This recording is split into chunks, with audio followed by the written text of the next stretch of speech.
Hey everybody, welcome back to the Danger Planet. Today, we're talking to Cole about Malifaux at GenCon. Yo.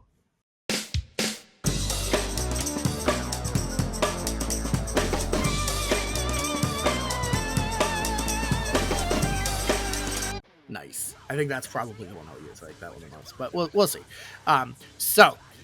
Cole, welcome to the Danger Planet. I hope your commute wasn't terrible. About 30-second walk to my office, so good enough. Wow. Nice. I mean, to the Danger Planet, obviously. From I was gonna say Oklahoma. That's not it. From Ohio. We were talking about it a couple minutes ago, and I think you might have been on before, but I think you might not have. Nonetheless, if you folks haven't talked to Cole before, like if you have never been to like a big Malifaux event, then maybe you haven't. But if you've ever been to like GenCon or Adepticon, or have played Malifaux anywhere around the state of Ohio, you've probably met Cole before. He's usually near the top tables playing Arcanists. Yeah, generally. Always playing Arcanists and top tables when I can manage it. Amazing. So I've known Cole for quite a while. I think we met the first time I came out to Adepticon. But, you know, I think we probably have been to like 30 plus tournaments together. At least. Yeah, probably. I mean, it's got to be getting up there now, right? It's got to be. So I guess sort of not the only reason we're talking to Cole. I've wanted to have Cole on for a while now, is because Cole won GenCon recently. So we're going to talk about that in a minute. But before we do you want to introduce yourself to the folks listening? You know, for those who have never made it out to one of the bigger events or aren't in the United States, who are you? What's your Malifaux story? Yeah, I'm Cole. I'm in Toledo, Ohio. I've been what used to be called henchman. We'll see what it is called going forward for, kind of the Northwest. It might Ohio be henchman along the way from minion to master. Yeah, it might be. We'll see. Question mark. Organizer is what I have been for the sort of Northwest Ohio and Toledo community for 6 or 7 years now. I forget when exactly I took it over, but a good chunk of time now.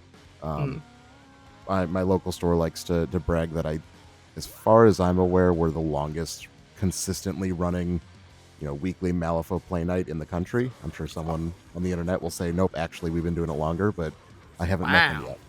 That's pretty exciting. But yeah, being in Ohio, we're really nice driving distance to GenCon and Adepticon and every once in a while Nova. So you've probably met me at some of those conventions. If not, you should. They're fun times. Come do the thing. I agree. So you've been playing Malifaux for quite a while now. Did you play anything before Malifaux, or like what got you to the point where you were taking over the Malifaux scene in Ohio? I started going to my local store in like 2017, 2018. Played 40K for like all of 5 seconds, and then saw there was a box with mechanical spiders in it on the shelf, and I switched and never looked back. Amazing. I give Wyrd for killing Ramos, but they did get me in the game and met some cool people because of it. All right, yeah. I mean, fair enough. I mean, mech spiders. What's not to love? So you didn't really play any war games before that, like 40K for a short while, and then you were like all in on Malifaux? Yeah, no, I pretty much went all in first on Malifaux. I played a little bit of everything just to kind of try stuff, but Malifaux is the first game that I ever competed in a tournament and ever kind of took seriously. Wow. That's not too surprising to hear, I guess, but it is kind of like, I'm always shocked when somebody's like, Malifaux is kind of like my first war game. Because I just feel like, and that was coming from 3rd edition, right? Because if we're talking 2018, 2017, you're talking 2nd edition. I caught the tail end of 2nd edition. So like right when anyone who's been around long enough, right when book 5 dropped and we got the like new versions of Masters, basically what ended up being titles later on. Those dropped like a month after I started playing. Wow. So I got to be part of the, Sandeep wave of craziness of 2E, and then kind of get in on the ground floor of 3, and just been, pretty consistent since then. Yeah, I mean, as somebody who got in basically in 3rd edition, you've been a fixture basically for the entirety of the time that I've been involved. So it's kind of, I guess, refreshing, reassuring to know that you didn't have that much of a head start on me, but still pretty cool. Did you ever get pig laddered, or was that way before your time? if I did, I don't remember it being called that. I don't know that Gotcha. term. I'll have to check with Sam. I think that might be a first edition thing. It's just like my go-to, like, what was the pig ladder like? Tell me everything. Oh yeah. Yeah, Um, unless it was like a stilts thing. I don't know what you're talking about. oh geez, stilts. What a time. Um, Man, am I excited that faction upgrades are gone. Yeah, man. It's fine. It's fine. We saw each other recently when we were hanging out at GenCon, Sure where did. you won the belt. Congratulations. Thank you. Um, This one's been a long time coming. Yeah. Um, So I know I've seen you at every Gen Con, and there was that one Gen Con that we played where I was, I think, coming into sobriety just as yeah, you were handing me the I've beaten you like 8-2. yeah, you were like visibly still drunk the first 2 rounds of that game, Yeah, and I buddy. saw in your eyes when you realized what you had done. Yeah, there was. But I think there was a point where I had basically chosen the same student of Viscera for both of my schemes that you like easily and handily just like fucking murdered at the top of one, Yeah, while you trapped the rest of my crew in its deployment zone with a single peacekeeper. yeah, because I was playing Hoffman, who I was quite good at when he was a good guy. Yep. Um, yeah, you Sure. put 50% of your points for the game on one model, and then like suicide missiled it into my unactivated Hoffman crew, I sure and, did.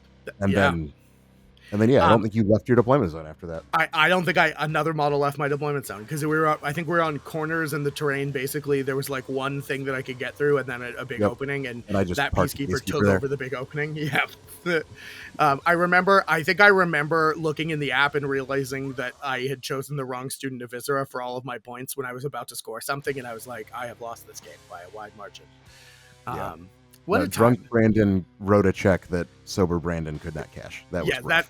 that is absolutely accurate. And that's why you shouldn't let your friends play drunk Malifaux, or you should encourage your friends to play drunk Malifaux because you'll probably win more. True. Yeah, what a time. Yeah, Gen Con hits different when you're attending, I think, as opposed to when you're working, because when I tend to like run events, I don't like go out and get schmammered. That's a good move. But at the Personally. same time, the amount of karaoke that I do is directly disproportionate to how much I work for Wyrd. So, you know, Yeah. there's. You I win just some, want you you lose all to some. know the sacrifices that I make. You know, Yeah. and they're extensive. Okay, so you've been going to Gen Con for a while, and as far as for every year I've been involved, you've been like second, third. You know, Yeah, so basically right up that's there. kind of been a thing. I mean, as you know, as the TO, I've won Adepticon 2 of the last 3 years, Sure thing. and Yep, Gen I do Con, in like fact. I've always done really well at Adepticon. That like I won a tournament in second edition. It wasn't like the main Tyrant one. It was the like Sunday fun thing. But like that Adepticon I've always done really well at.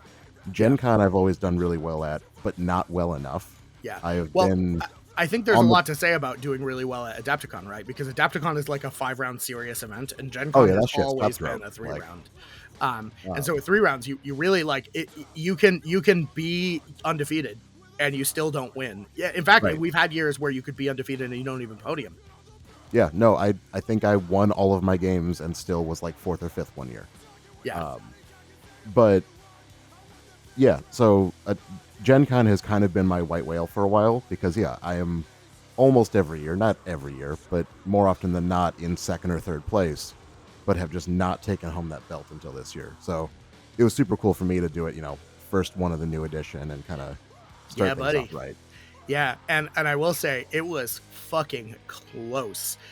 So for those who maybe we'll throw the Longshanks link in the thing, but you can just still find it. Yeah. We had 3 players podium. All 3 of those players had 2 wins and a draw. And in the final round, where you were playing against Doug Bowman from Texas, I was sitting next to your game for basically the whole thing. And yeah, you guys were like in it. Yeah. You ended up drawing.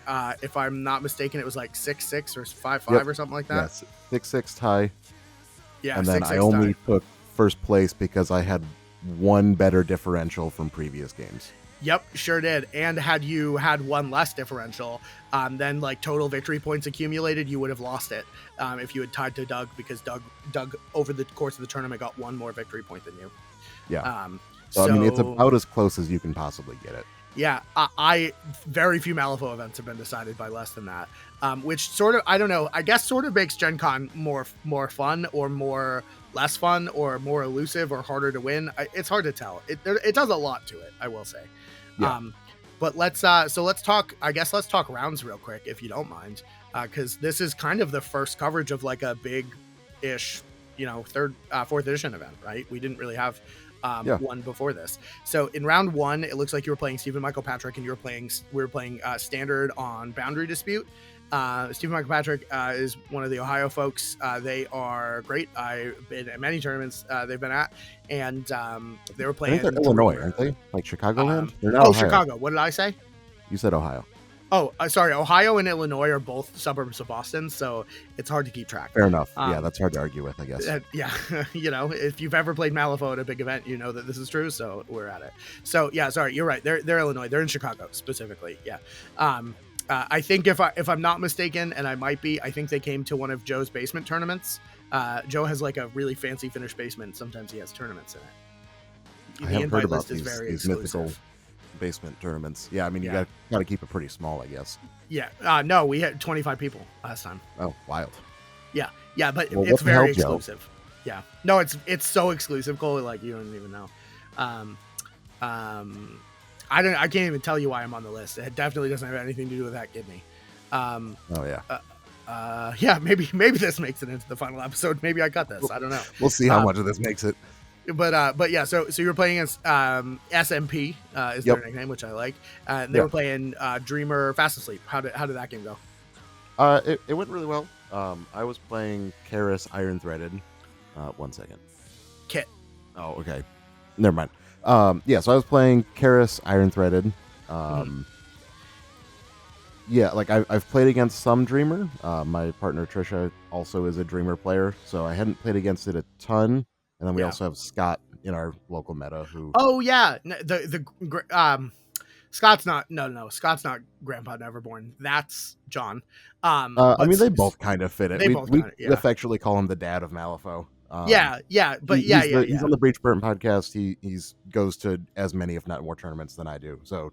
Yeah, and we didn't see Scott this weekend, right? He didn't come down. No, he wasn't able to swing it this time. Yeah, we had a lot of people miss out, unfortunately. Like the whole Chicago crew were like basically planning to come along with Joe, and then when they went to go buy their tickets, all the tickets on Saturday were just gone. So they could buy tickets to the Malifaux event, but not to GenCon. Yeah, that's super useful. Terrible time. Anyway, so yeah, Scott and Trisha are both Dreamer players, so I had the advantage of kind of knowing what I was going up against, which in a game like Malifaux is absolutely massive. For sure. Especially this early in an edition, the luxury of having played against something before can be really swingy. Yeah, absolutely. And it looks like that knowledge helped you well because you went 7-2. And it's clear. So for I guess the overwhelming trend that we had in this tournament, which I was pleasantly surprised with, is most matches finish round 3. Not a lot got onto or finished round 4. I think we had probably like 6 total games over the 30 or so. My math might be wrong. Somebody fact check me on this, but that finished 4 rounds or got to score in 4 rounds. So you ended up taking obviously Boundary Dispute, but then you got Leave Your Mark, Reshape the Land, and Search the Area. Yeah. Yep. Yeah. What were any of those easier or harder for you? Do you think Dreamer really factored into them heavily, and what is scoring Reshape the Land like? That's crazy. Did you do it with scheme markers? Nope. Or scrap? With remains. Oh, that's really interesting. Because Karis doesn't drop remains, right? She does.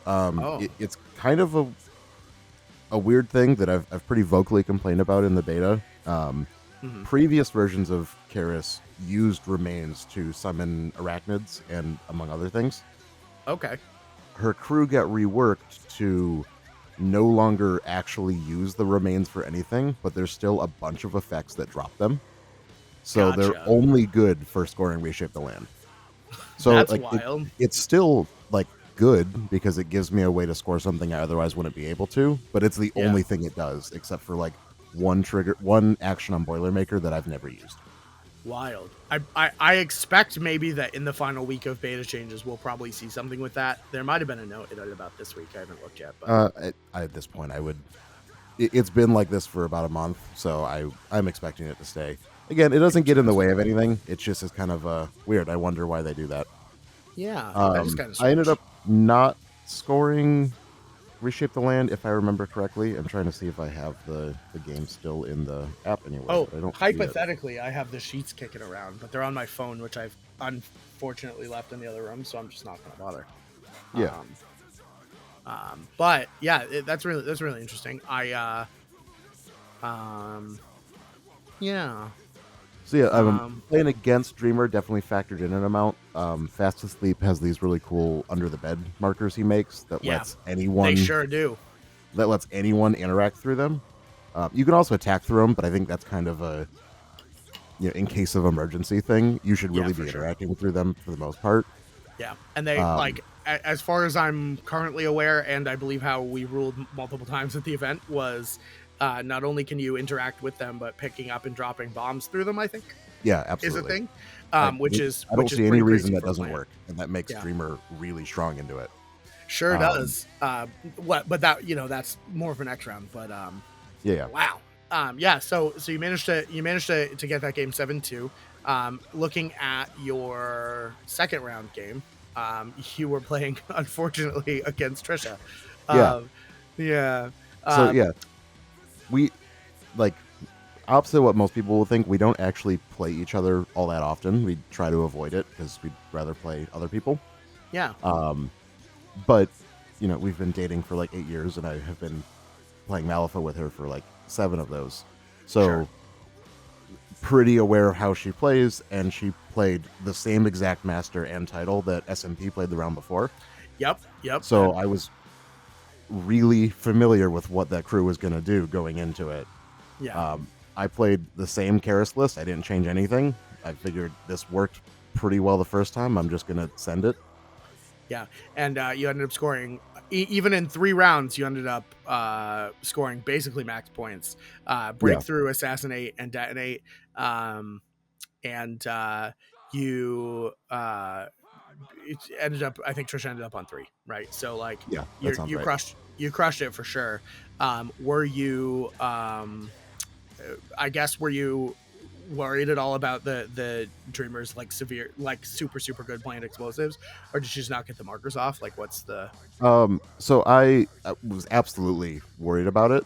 yeah Um, the bright side to kind of that matchup is Dreamer can only really throw them, I think it's 6 inches from where he is, yeah and he can't be everywhere because you can't throw markers through markers. It's only attacks and interacts. yeah Um, and Karis's crew, especially if you build it in such a way, is just blindingly fast. yeah So um I was able to get markers so far from where those bed markers could end up yeah that that didn't matter. yeah, it didn't. And I was using terrain really aggressively to either block line of sight or just get where models couldn't easily get to because I have models that can fly. And also just kind of playing the game of if I kill all of her models, she doesn't have the action economy to outscore me. Yeah. I Yep. think I ended that game with 8 explosives on the board because I Oof. just zoomed across the board and got them all down. Yeah. Yeah. I mean, if there's one thing I think that it has maybe kept an identity from Karis in one round to another, in one edition to another, is that she's fast. She Yeah, Karis go burr. yeah. Um, Red line is a really good crew ability if you can, bring enough stones to utilize it. But a free yeah. walk before you activate isn't flashy, but it does score points. It sure does. Yeah, I've been dealing with that a lot of free pre-activation movement in Molly that Yeah. I absolutely adore. And Um, then one oh one thing sorry. that I thought was like at least kind of a learning thing for me this game is breakthrough is so much harder to score than it looks. Yeah, I mean Y- the first point real easy, but the second point, holy crap. I mean, I think scoring it at all because it Yeah. goes at the end of your enemy's activation. So Oh sure. Yeah, so you you have can't to camp put it. a You have ski to do marker it. down and give them a full activation to just walk a model within 2 inches. Yeah. So with the way move values are this edition, you have to put a ski marker down that is like 15 inches from any unactivated model in their deployment zone. Mhm. which is Yeah, tough. more than one time I have found myself basically having scored breakthrough without my opponent having a model left to activate, and then I can camp this until next turn, but Yeah, and that's awful. Like, it's real hard.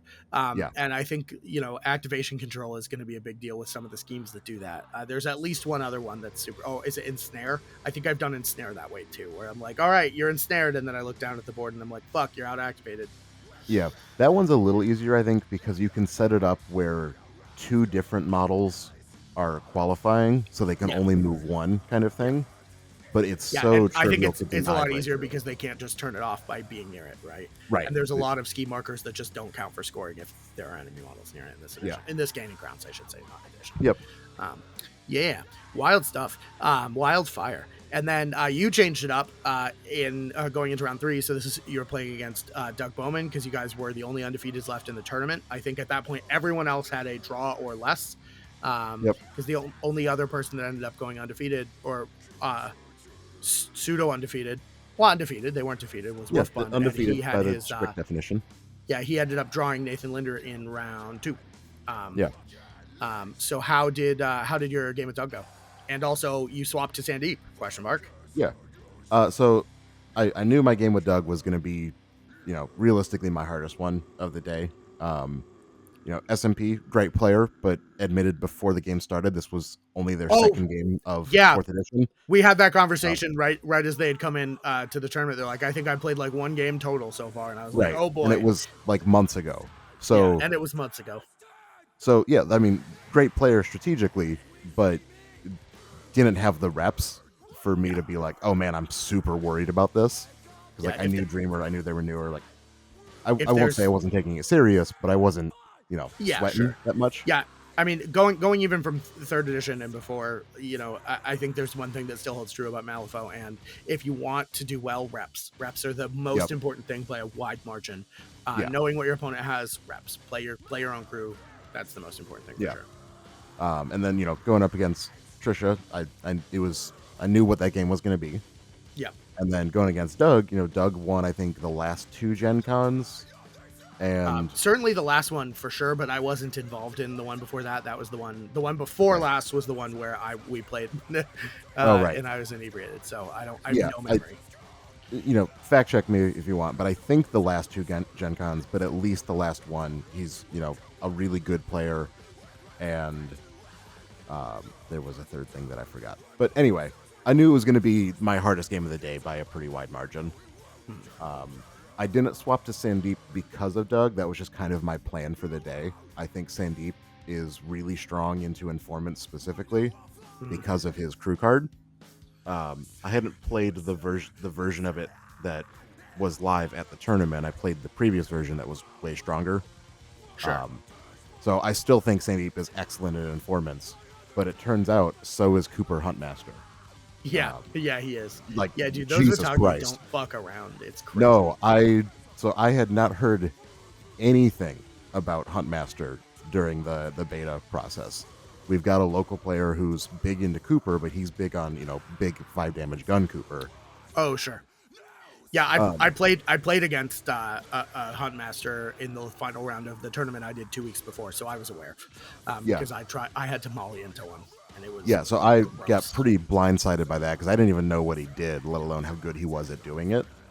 So I'm glad I took a master that I was pretty confident could do well in it.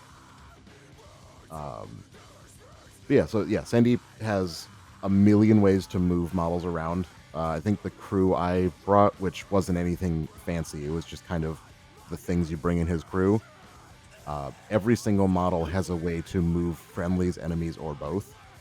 And then everything except the Gammon gets the Mantra of Rebuke on their crew card to do a 3-inch, pulse of push 3 inches. You only stop it by discarding a card. So it's really expensive to stop that for any length of time. Yeah, and you just won't be able to, right? Yeah. Like at some point you'll run out, even with more cards now. Especially whereas like the whole like design philosophy behind 4th edition is infinite choices, but they all come at a cost.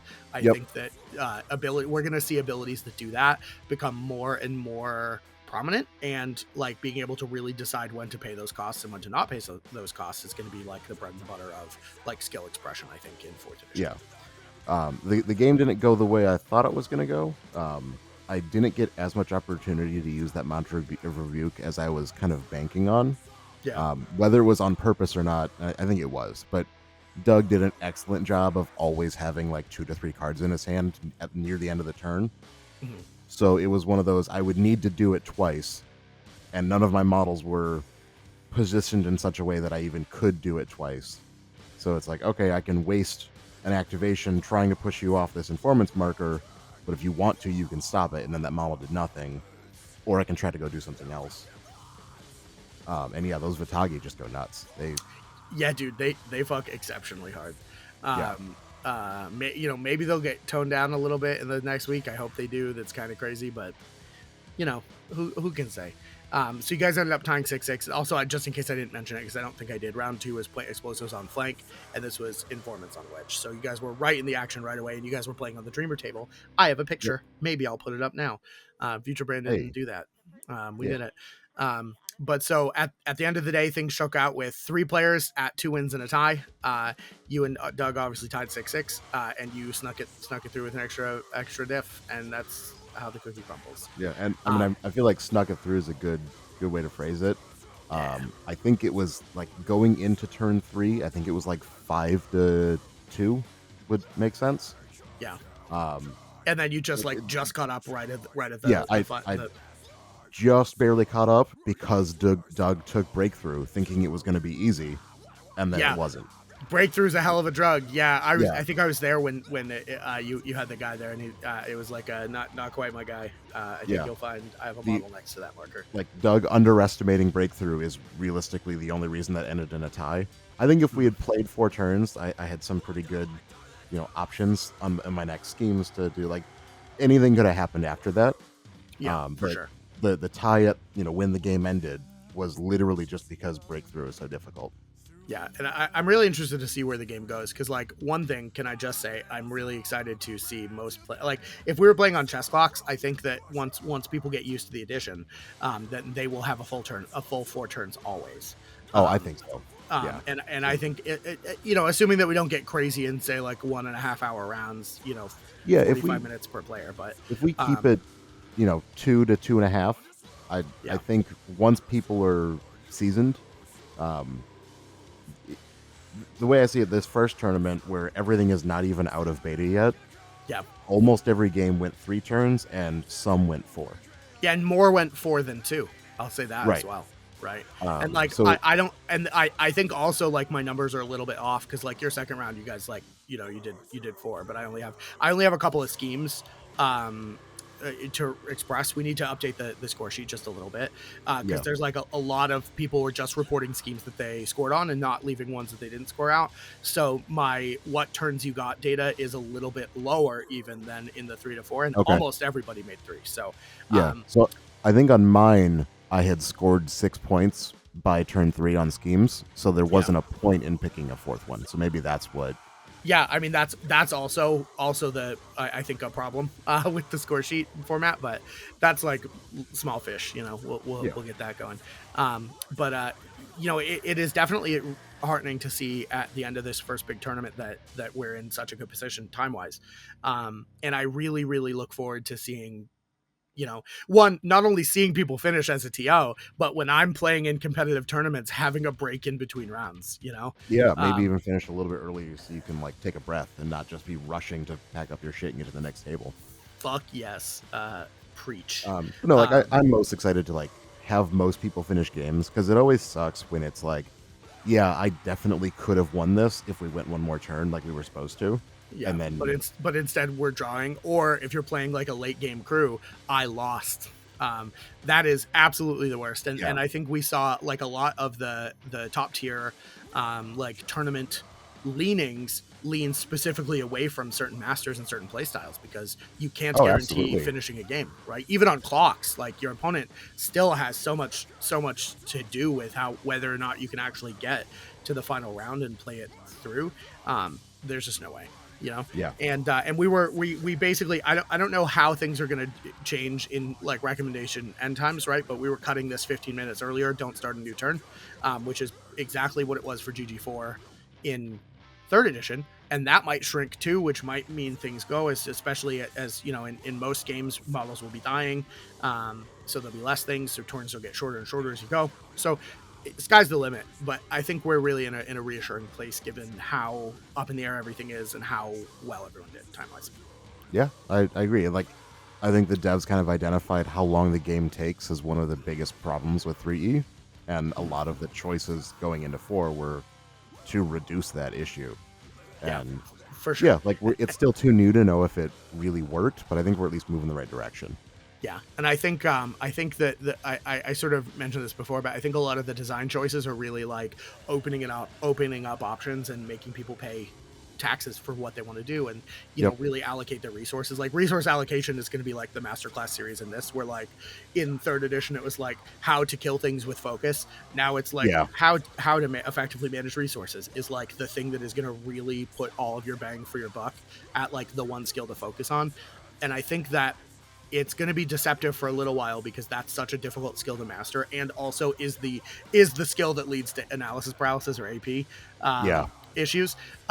So this was a real wake up call for me, and I up until I think this weekend I was really saying I don't think that we hit the landmark on timing. I think most games are going to be like 2.5 to 3 hours before they can even get to turn 4. But I think I turned a leaf with this, and I really do think that that's viable now. Especially considering no one knows how to play the game yet, right? Like the rules are Right. still changing, you know? Yeah, like Um, I know the rules very well. I've been testing this edition for quite some time now, and I'm, a kind of a rules guy. yeah. And there was still stuff that I had to double check because Yeah. this is the first tournament for Yeah, that basically everyone here. it was a few weeks ago that I at the tournament that I was at the other day that I found out that at some point I was it ties? No, it was either ties or cover could reduce to 0. Yeah, That that's I just huge. like skipped, That's a massive which thing. just changed fundamentally how I play, you know. Right. But it's difficult because like you know there are only so many brain hours, and doing a deep dive on every iteration of all 50 versions of the rulebook that I printed out in the past 6 months is just like, you know, not viable. So we'll see coming up. That's really exciting. So I guess the last things that I just want to cover now that we sort of dabbled a bit about what fourth is going to look like and how tournaments are going. Where can people see you soon, and what are you up to, and how can they, you know, get their faces smashed in by your Sandeep? I mean, Garrus. I just got my hotel for Adepticon, so barring some, you know, international incident, we'll be there. Who can say? Um, I am planning our annual Toledo tournament. Normally we do it like before Gen Con, but I decided to kind of move it more in the fall. We're aiming, I think, for mid-October. I'll be announcing that soon. If I had thought about it, I would have got it locked in before recording this. Yeah. But yeah, we do a tournament twice a year in Toledo. We have an absolutely amazing local game store we hosted at. They are also an absolutely amazing coffee shop. So if you like Oh. coffee and or games, you should get here. Wow. Toledo's real cheap to stay in. So if anyone out of town wants to grab a hotel for the night and come play some games with, I mean, honestly, our local tournaments end up pretty cutthroat because the Midwest has a lot of really good Malifaux players in it. We get a lot of the Indianapolis guys. We get Linder from Columbus, who is, usually right next to me in the podium one way or the other. Yeah, buddy. Oh, holy crap. So I was just Googling while you were talking. I was, instead of listening to what you were saying, Googling flights to Toledo. And I was looking and I was like, wow, what are you talking about? This is going to be like $400 to fly to. And then I realized I was Fly to looking at Detroit. flights I was flying to Spain. Oh. So for Detroit, it's $80 from Boston. Yeah. So, and the I might, hotels I cost might like go to nothing. Toledo. I mean, and we have plenty of couch space in our house if you want to come and crash. You are more than welcome. Holy shit. You might have to share a couch with like Roman or someone, but I've had worse Malifaux nights. They always stick me with Jeff and Ed and fucking GenCon. Oh yeah, you'll be fine then. Shout out to the party room, aka the other two people in that one chat. That this isn't even a bit, but I'm making it one. That's wild, dude. Holy shit. Yeah, tell me when Toledo is. I'm coming. I think that's just the answer. I think I'm just gonna come because it's $80 to fly to you, and yeah.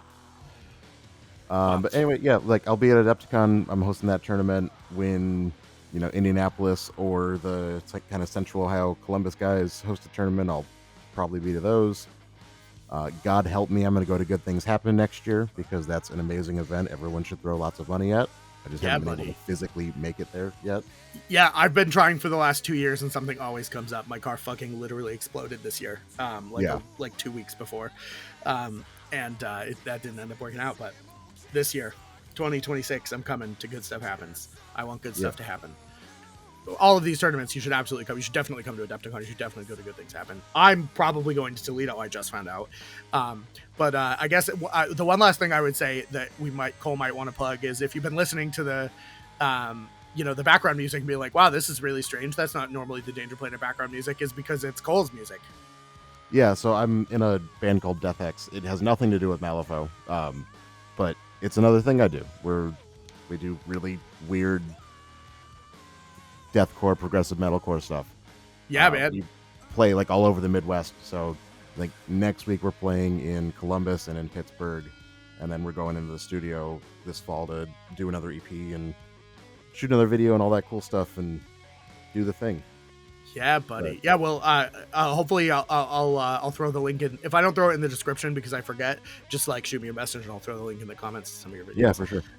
I've been Facebook friends with Cole, I think, for a couple years now, since like an Adepticon way back when, and it's just fun watching all the updates on you like touring around and doing like the whole actual musician thing. It's weird like doing the thing. We're not a professional band. I still have a day job and all that, but yeah, sure. I mean, we played with Carnifex last month. Anyone who listens to metal, probably knows who that is. It's pretty crazy. Yeah, no, it's some cool shit. So definitely check out Cole and check out Death-Hex. They'll be playing at a Malifaux tournament near you soon, hopefully. I've been trying to get us to play GenCon for a long time. There's a venue in Indy that is like a brewery and a heavy metal bar. Yeah, and I'm like, man, I could just like do 2-for-1 trip, but it's really hard to book that week in Indianapolis for sure. I can understand. Yeah, who can say? Yeah. I mean, I don't know. You should just write a nerdy song and try and pitch it to GenCon and then do it at the convention. Fun fact: the name that I pitched for the band was Cult of December because I thought that would be funny. Hard as shit. That's hard as shit, dude. Malifaux has so many hard as shit names. You could do all kinds of stuff from it. Yeah, man. That's super funny. But yeah, so check out Death-Hex, check out Cole. You come to tournaments. Cole's a great opponent, even when you're completely still shit-faced from the karaoke the night before. I think it's better, honestly. Yeah, I mean, I have no complaints, and I look forward to maybe playing you one day, but if not, I'll see you at Adepticon, and maybe there'll be some more, a new edition for us to test sneakily in the dark of the convention center after I hope not this year. Yeah, but man, we'll see. Yeah, I hope they give us a couple months before testing for 5th edition starts. Yeah, this is a joke that I might cut in future, but we'll see. The joke is, I don't know if you've listened to much of the stuff lately, but basically, whenever I say future Brandon cut this, I just don't. That's sick. I just don't. I just leave it in. It's very funny to me and exclusively me, and it makes Doug very nervous. So that's my favorite part. Cool. Yeah. There is one thing that's left though that's really important, and it's: would you like to say goodbye to the internet? Goodbye, internet. Okay, goodbye, the internet. Hey everyone, thanks for stopping by the planet. You can check out the video description below for all of our important info and links. You can see a link to the Discord if you want to come be nerds on the internet with us. We have channels for like all the games that we're playing and all of our community members are excited about. You can also check out all of our affiliate links for like our Redbubble merch store, our Pro Acryl discount code because they make the best hobby supplies on our planet and yours. And of course, our Wyrd affiliate link if you're buying Malifaux stuff straight from Jonathan Q. Wyrd himself. Most importantly, though, you can see a link to our Patreon, where I post things from time to time, like behind-the-scenes cuts or early vids, and we even have a tier where I'll bake you cookies and send them to you in real life. Thanks a ton to our current patrons who cover the cost of all of our software to make these videos, and we couldn't do it without them. You can see their names appearing now across the screen. And until next time, goodbye, the internet. We did it!